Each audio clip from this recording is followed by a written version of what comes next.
Thanks, Jen. That was a much better introduction to me than I could give to me, and probably a better one than I deserve as well. But like Jen said, I'm head of digital trade at Footasylum. I've worked at Footasylum for the past 8 years now, so coming up to a quarter of my life, which is either impressive or extremely depressing, depending on which side of the bed I wake up on.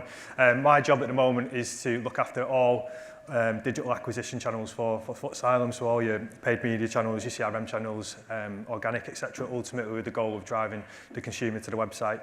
Like I said, I've been there 8 years. In that 8 years, I've seen a lot of change. I've seen the brand change a lot. And what I hope to talk to you today is a little bit about that change that we've seen over the past few years, some of the challenges that we faced and how we faced them. But for those who don't know us, we were founded in 2005, and we're based just outside of Manchester, if you can't tell by the accent already. We've got over 60 stores in the UK, and we're very excited to be able to tell people that we are opening a Oxford Street store very, very soon. We are a house of brands, so we stock all the household names that you're more than familiar with, the likes of Nike, Adidas, North Face, New Balance, all these really popular brands. But we also have a point of distinction in our own brands, so we have a bunch of own brands that are all designed by our teams that sort of set us apart from the competition. If you don't know us from our stores or from our e-commerce, you might know us from our social media. So like you've seen in that video, we are content creators. We have over 2.2 million YouTube subscribers. We've amassed over 500 million views, a ridiculous amount of minutes watched there. We have a massive following across TikTok as well. And this is an audience that we've worked really hard to create and engage over the past few years, and it's a really important part of our business. If you've not seen us on social media, you might have seen the Christmas ad we did a few years ago where we stuck Harry Redknapp in a full Nike Tech fleece tracksuit and the signature Footasylum drawstring bag. That picture there was our most liked Instagram post of 2020. So if you don't get the message by now, we kind of like to do things a little bit different. And that kind of leads us into our core values. We believe that retailers are boring. We see ourselves very much as an entertainment company as much as a retailer. We want to engage with and foster creativity within our community, to foster culture, to develop alongside culture, and then also, yeah, we sell some streetwear. But that is what we're all about. That's what we believe in. That is our identity as a brand. That being said, I want to talk a little bit about marketing. All marketers are lazy. Someone told me that when you're doing a keynote speech, the first thing you should do is not offend every single person in the room before you really get into it all. But don't worry, I'm throwing myself into the mix there as well. I'm included there. But let me explain what I mean by all marketers are lazy. So, I mean, we tend to start by looking back. So when we're looking at what we want to do this year, when we're looking at planning out marketing calendars, we always start by what we did last year, what worked last year, what promotion did we run, what campaign did we create. We always start by looking back. And by looking back, we sometimes miss what's happening right in front of us. So every single trading calendar, every single marketing calendar is founded around some of these key events, whether it's sale, whether it's summer, whether it's Christmas, Black Friday, Cyber Monday, back to school. These are some of the key periods and some of the key dates that will be on every single marketing calendar in this room. There's a quote here that everybody will probably have seen at some point. It's often attributed to Albert Einstein, but who knows, we originally said it. But that is that the definition of insanity is doing the same thing over and over again and expecting different results. I actually saw a billboard walking in this morning that read, stop repeating the same marketing messages over and over. And I think the sentiment between the two statements is pretty similar. But where I kind of disagree with them is that I don't think either of them apply to marketing over the past few years. And this is why. So we've all been exposed to these headlines. We've all been exposed to these front pages over the past few years. A lot of them, we prefer not to have been exposed to them, but whether it's Brexit, whether it's going into lockdown, coming out of lockdown, going back into lockdown, the war in the Ukraine, the cost of living crisis, the Queen dying, and the coronation of a new king. The last few years have been extremely turbulent. They've been full of change. They've been very unpredictable, and it's made our lives quite difficult from a marketing point of view as well. For me, agility is about reacting to these trends, reacting to these changes, and doing it in a way that sort of moves with the consumer as well. And that all starts with data. every single person in this room will have been to a marketing conference where somebody has used the phrase, data is king. But I don't agree with that. Context is king. And context has never been more important than it is today. All that turbulence, all that change means that data alone is not enough. And without applying context, we can start to make some bad decisions.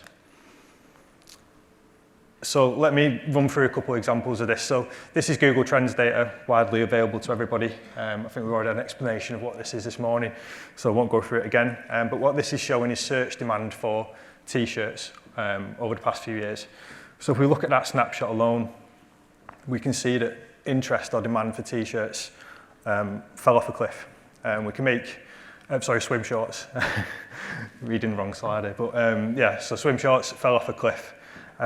And we can make the assumption that maybe they've fallen out of fashion, or maybe that, rather unfortunately, the Speedo has made a return. But when we sort of take a broader view and step back and look at how that trend actually unfolds, the real context is that decline was driven by lockdown, it was driven by travel restrictions, it was driven by the consumer's inability to go on holiday, essentially.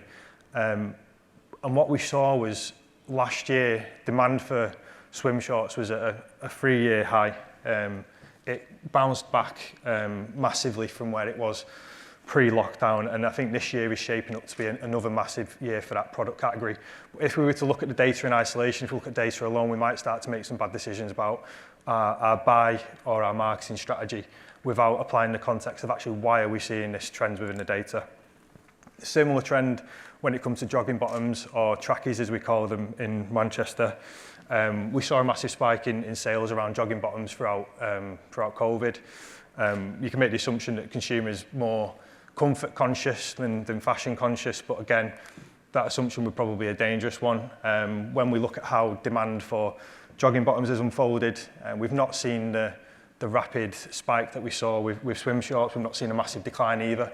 It has fell off, but it has sort of continued to run at a higher rate of demand than pre-COVID. And when we really think about the context around that, it's driven by working from home.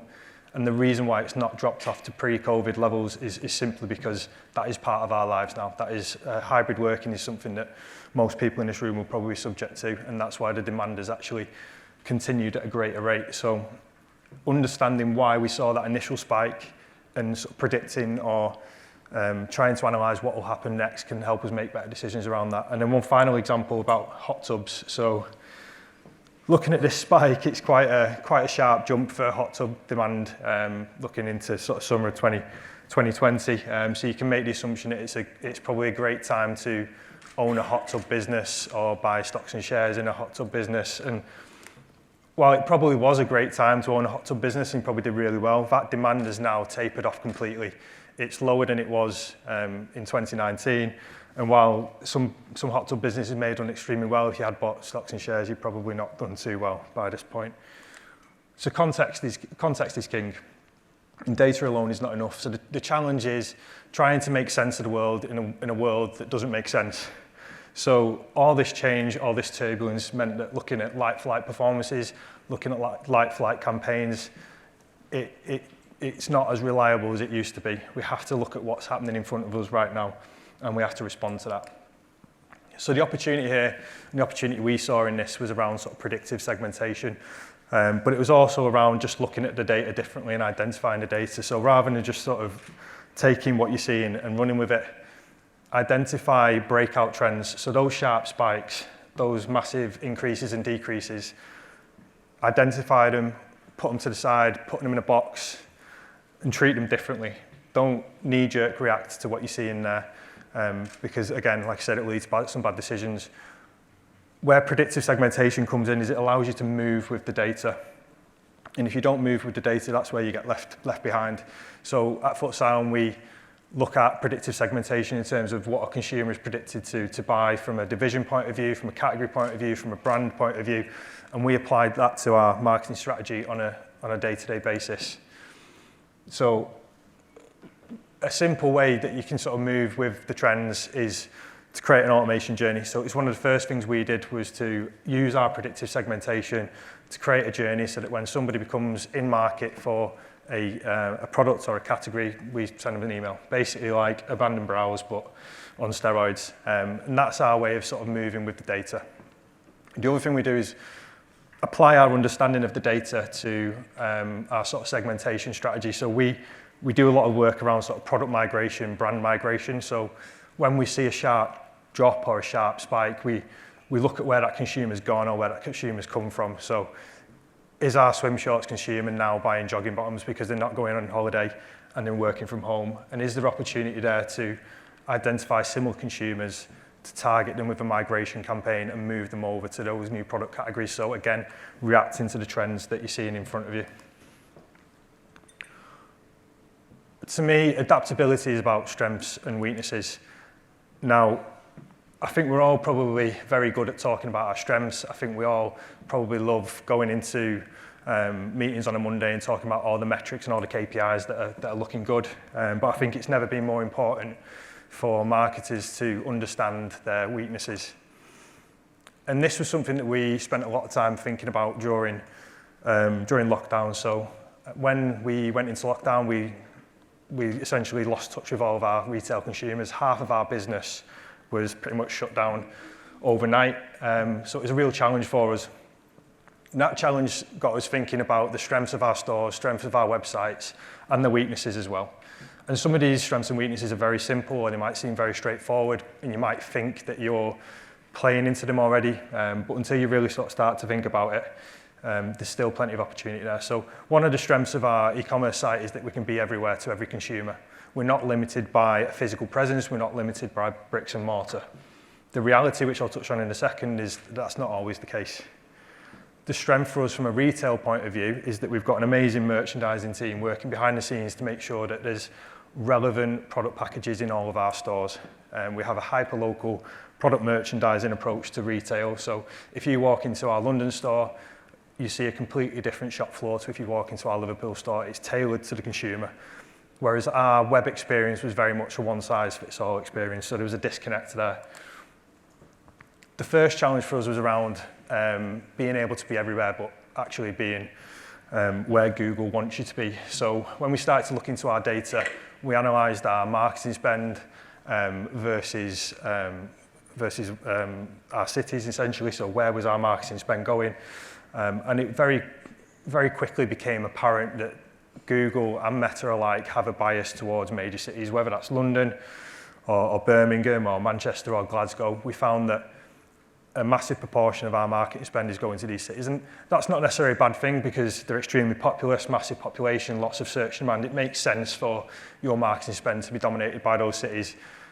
However, what it did mean is that you're actually not playing into that strength of being everywhere to everyone. You're being where Google algorithm is putting you. So we saw a massive opportunity to change how we were doing things and to respond to that. So the opportunity for us was to restructure our paid media campaigns. So the way we did this was, again, we analysed the data. So we looked at marketing spend versus investment, looking at where we were spending money, where the revenue was coming from, where the traffic was coming from, how each city and region was converting. We pulled in ONS population data to look at how populous each city was, what the demographic was of that city. We also looked at whether it had things like universities in there to apply a level of context to the data, again, of we don't want to be suddenly marketing ourselves into a really populous seaside retirement town because likelihood is they're not going to be wearing Nike Air Force Ones there. So we needed to make sure that there was a level of relevance into who we were targeting and campaigns that we were building. So we looked at the data and we essentially broke cities down into 3 different categories: areas of opportunity, areas to sustain, and areas of weakness as well, so areas of improvement. So the areas of opportunity for us were areas where we were seeing a strong return on revenue versus how much investment we were actually putting in. So there was opportunity to grow those regions. And they were the areas that we really sort of focused on. So we broke those out into a separate campaign, just simply to allow them to spend money without being overtaken by London and Manchester and Glasgow and Birmingham and all the major cities. And the results were pretty clear. So we saw pretty much 1,000% increase in advertising spending in those cities. So we, just simply by sort of breaking them out from from the major cities, we gave them the opportunity to perform. And they did perform. We saw a 700% increase in revenue from those cities as well. We did see ROAS decline slightly, which is probably to be expected given the significant uplift we've seen. But overall, what we sort of proved to ourselves was that there's a lot of opportunity out there where you think you're already playing to your strengths, but you're actually not. And it proved to us that a hyperlocal customer acquisition strategy can work, and it can help us tap into areas of the country that we're not currently sort of tapping into. The second challenge was around being one size fits all on web. So, like I said, we've got an amazing product merchandising team making sure we've got these super hyper-local product packages in our stores. But when you went on the website, you got a generic one size fits all experience. So if you visited the website from London, you'd see exactly the same set of products as from Liverpool. So it didn't match up to what we were doing in retail. And the opportunity here for us was simply copying what we were doing in stores, basically. So applying a hyper-local product listing strategy on the website. So very simple ideas of our content, whether it's our homepage or whether it's our emails, that's our store window. That's our way of sort of showing the consumer what we're all about. Our product listing pages were our shop floors. So we wanted somebody to visit the men's clothing page and see products that were relevant to them, not products that were generic to the wider sort of Footasylum consumer base. So we did a very simple and very similar exercise with the data that we did with our hyperlocal ad spend. So we analysed distribution of brand revenue by city and by town, by region, to see where brands over and under index, to identify these hyperlocal trends and these sort of local hero brands. And then we applied that to a product listing page and merchandising sort of strategy, so that we started to surface those brands to those consumers when they visited from those regions. Very, very simple sort of concept. But again, one that reaped really positive results. So we saw around 14% increase in revenue per session. We saw all of the key metrics, add to bag rate, average order value, they all increased. And that was just simply because we were showing more relevant products to that consumer. They were able to identify with the brands that they were seeing, and they were responding to not just being shown the same products as everybody else. Ripping up the rule book. So obviously there's no set rule book for marketing or e-commerce. That is ridiculous, but there are hundreds and hundreds and hundreds of best practice guides out there. All you have to do is search keyword best practice into Google and you'll see lots of articles telling you exactly how to do your job. We also accept the same set of key KPIs and key metrics. I can guarantee that most of us report on the same numbers when we pull our weekly reports together, even though our businesses and our consumers are extremely different. So does that actually make sense?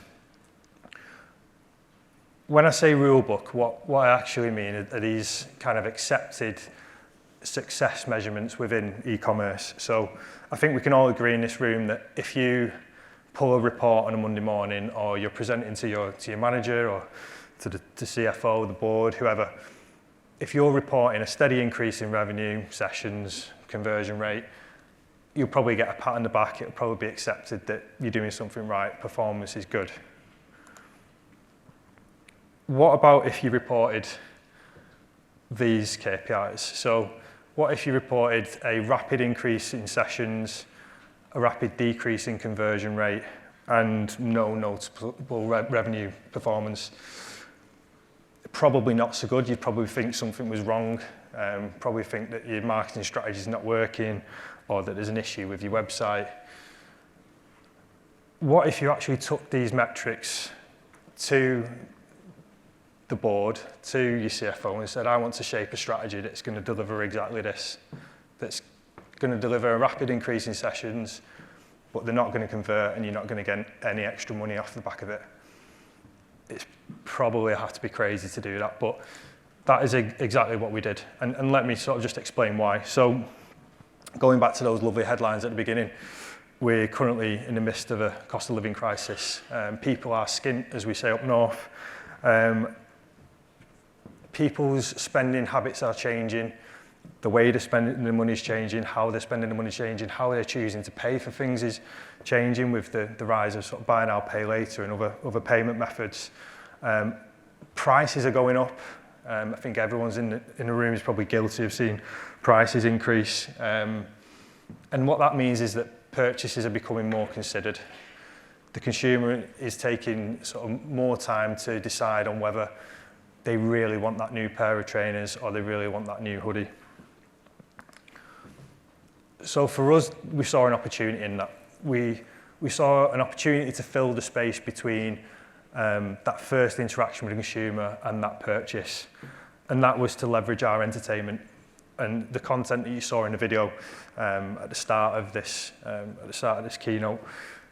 We wanted to take advantage of that. We built a really authentic audience on YouTube. We built a really authentic network of content creators.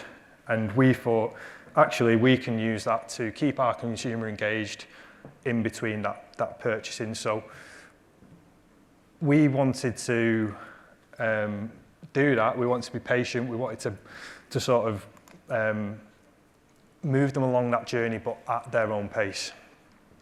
And the answer is what we call entertainment marketing.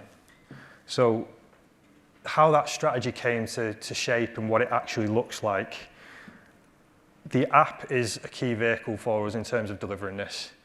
It's a place where we can move the consumer from those third-party social channels to something we own, to a space that we're in control of. We can start to migrate that consumer from being engaged somewhere else to being engaged with us. So we created an entertainment hub. It's a space within the app where we showcase behind-the-scenes content, bloopers, polls, surveys, competitions, leveraging all of that content that we're creating on YouTube and building on it within our own environment. And that makes it really easy for us to tap into those audiences and give them a reason to come to the Footasylum app that's not transactional. The other side of that is to build entertainment into our day-to-day marketing strategy. So we have fairly business as usual email schedules around entertainment, around content, pushing the latest YouTube series, pushing the latest sort of TikTok posts. And I think the two things that both of these elements have in common is you won't see a single product in either of them. We're deliberately not showcasing what ultimately what we're here to do, which is to sell products. We're just focusing on moving the content across from one channel to another in a way that's really authentic. So the short-term expectations are, we will see a rapid increase in sessions, we will see a decrease in conversion rate, we won't see any revenue impact because the motivation for that customer moving from YouTube or from TikTok to our app is to engage with the content. It's not to engage with the product. It's not what they care about. However, the payoff will come. And we're really confident the payoff will come.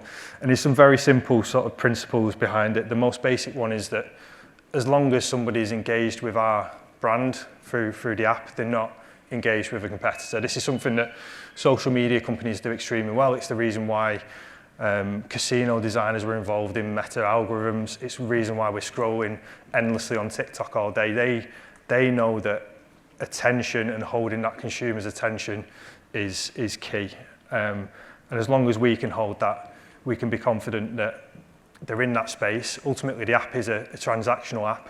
So over time, they will get passive, gradual exposure to products. But the primary reason for them being there, we want to hold on to that authenticity. It's content first. We're not going to shove products down the throat. We're going to deliver content that they care about. The app for us as well, going back to data, we understand the value of the app, and that it was very deliberate that was chosen to be our delivery mechanism for this content. We know that app customers are more valuable to us than web customers. Customers who shop across web and app are more valuable still.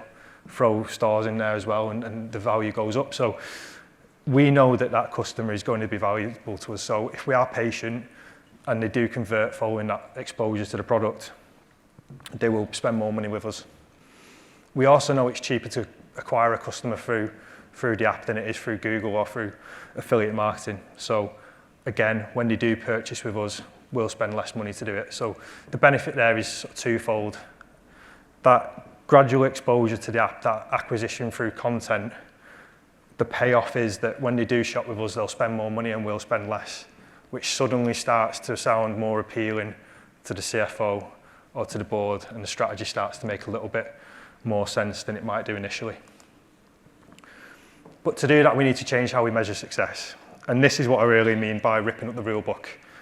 Those KPIs that we all report on, they don't make sense for this strategy. So we need to think about what does make sense, what is a fair measure of success when it comes to this strategy. And that might be measuring app downloads, it might be measuring new metrics like app stickiness, app engagement with the actual content, sort of video views, engagement with competitions and polls. We change the way we measure success, because if we don't, we'll end up ripping up the strategy rather than the rule book, and we'll lose out on that payoff that we know will be there. So we need to change how we measure things. We need to be patient. We need to trust that authenticity will win. So carrying that authenticity over from YouTube, from social, into our e-commerce strategy, that will resonate with the consumer, because there's no reason why it won't. So to summarize then, identify those sort of breakout trends, put them in a box, do something different with them. Make sure you're applying context to the data. Don't just react to the data, because data alone now is not enough. Don't worry about the rules. Don't worry about doing what everyone else is doing. Don't be afraid of doing things differently.